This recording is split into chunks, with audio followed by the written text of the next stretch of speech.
সুপ্রিয় দর্শক আসসালামু আলাইকুম। রবিবার এমপিওভুক্ত শিক্ষক কর্মচারীদের বাড়ি ভাড়া ৬,০০০ টাকা ও জাতীয়করণ বাস্তবায়ন। তো ইতিমধ্যে এ বিষয়ে একটি প্রতিবেদন প্রকাশিত হয়েছে।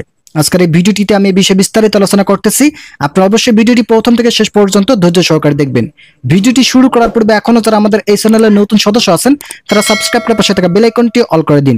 গত 13 আগস্ট এমপিও শিক্ষকরা আন্দোলন করার পর শিক্ষা উপদেষ্টা নতুন করে সিদ্ধান্ত গ্রহণ করেন।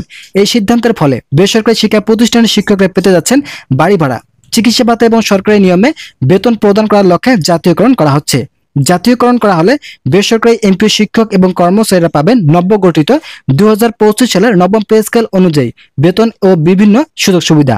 যেহেতু শিক্ষকরা সকল দিক থেকেই অনেকটাই পিছিয়ে আছেন, এক্ষেত্রে জাতীয়করণ করার বিষয়টি অত্যন্ত গুরুত্বপূর্ণ অবদান রাখবে তাদের জীবনমান উন্নয়নের লক্ষ্যে। বিভিন্ন দাবি জানিয়েছিলেন গত 13 আগস্ট। দাবিগুলোর মধ্যে সবচেয়ে বেশি আকাঙ্ক্ষাজনিত দাবি ছিল বাড়ি ভাড়া বৃদ্ধি, চিকিৎসা ভাতা। এছাড়াও সবচেয়ে বেশি গুরুত্ব দেওয়া হয় জাতীয়করণ করার বিষয়টিকে।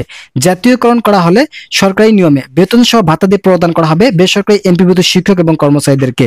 দীর্ঘ আন্দোলন এবং প্রচেষ্টার পর অবশেষে এমপিও শিক্ষকদের জন্য নতুন দিগন্ত প্রকাশ পেয়েছে।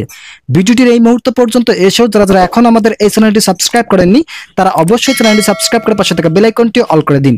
আগামী রবিবার একটি জরুরি বৈঠকের আয়োজন করা হয়েছে। এই বৈঠকের মাধ্যমে বেসরকারি শিক্ষক এবং কর্মচারীদের জন্য বাড়ি ভাড়া, চিকিৎসা ভাতা এবং জাতীয়করণ করার বিষয়টি সহ উৎসব ভাতার বিষয়ে আলোচনা করা হয়।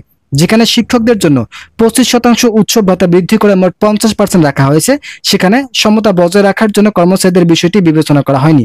আপনারা অবগত আছেন, পূর্বে থেকেই কর্মচারীরা 50% উৎসব ভাতা পেয়ে আসছিলেন।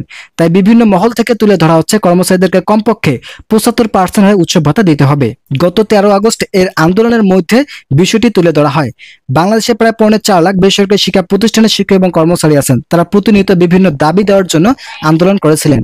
যদিও সামান্য কিছু দাবি দেওয়া পূরণ করা হয়েছে, তবে এখন পর্যন্ত জাতীয়করণ এবং বাড়ি ভাড়ার বিষয়টি বৃদ্ধি করার সিদ্ধান্ত নেওয়া হয়নি। বেসরকারি শিক্ষকরা জানিয়েছেন কমপক্ষে 20% হারে বাড়ি ভাড়া দিতে হবে এবং চিকিৎসা ভাতা বৃদ্ধির বিষয়ে শিক্ষা মন্ত্রণালয় থেকে বলা হয়েছে 500 টাকা বৃদ্ধি করে মোট 1000 টাকা দেওয়া হবে। কিন্তু এই বিষয়টিকে শিক্ষকরা নাকচ করে দিয়েছেন, কেননা শিক্ষকরা চাচ্ছেন বাড়ি ভাড়ার পাশাপাশি চিকিৎসা ভাতা যত টাকাই দেওয়া হোক না কেন সেটা অবশ্যই পার্সেন্টেজ আকারে দিতে হবে। তো যারা এমপিভুক্ত শিক্ষক এবং কর্মচারী আছেন তাদের জন্য শুভকামনা রইল। কিছুদিনের মধ্যে আপনাদেরকে গেজেট প্রকাশের মাধ্যমে বাড়ি ভাড়া এবং চিকিৎসা ভাতা বৃদ্ধি করা হবে। তবে জাতীয়করণ এখন করা হবে কিনা সে বিষয়ে এখন পর্যন্ত জানা সম্ভব হয়নি। যেহেতু জাতীয়করণ বিষয়টি একটু বিশেষ প্রক্রিয়ার মাধ্যমে যেতে হবে, সেক্ষেত্রে জাতীয়করণ করতে গেলে অনেক সময় সাপেক্ষ এবং বাড়ি ভাড়া এবং চিকিৎসা ভাতা খুব দ্রুত সময়ের মধ্যে কার্যকর করা হচ্ছে গেজেট প্রকাশের মাধ্যমে। সে পর্যন্ত অবশ্যই আপনারা আমাদের এই চ্যানেলটি সাবস্ক্রাইব করে পাশে থাকা বেল আইকনটি অল করে দিন, যাতে আগামীতে বাড়ি ভাড়া এবং চিকিৎসা ভাতা বৃদ্ধি সহ সকল ধরনের এমপিও রিলেটেড চাকরির খবর সবসময় সবার আগে পেতে পারেন। তো বন্ধুরা, আজকের এই ভিডিওটি পর্যন্ত ভালো থাকুন, সুস্থ থাকুন।